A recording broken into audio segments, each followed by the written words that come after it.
In this video, we're going to learn how to reverse or rewind a clip, which is a fun and creative effect used in many edits. Let's get started.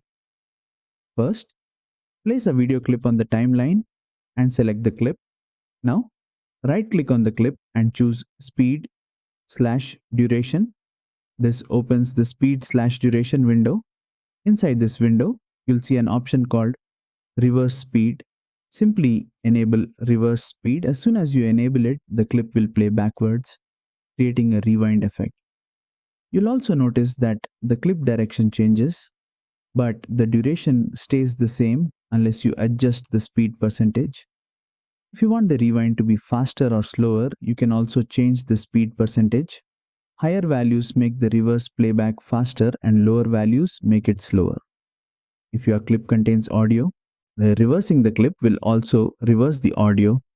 In most cases, reversed audio is not needed, so you can mute or remove the audio later if required. Once everything looks good, click OK. Now, press the spacebar to preview the clip in the program monitor. You'll see the clip play smoothly in reverse. This method works for rewind effects, creative transitions, visual storytelling moments. And that's it. You now know how to reverse or rewind a clip in Adobe Premiere Pro. If this tutorial helped you, don't forget to like, share, and subscribe for more Adobe Premiere Pro tutorials in this course.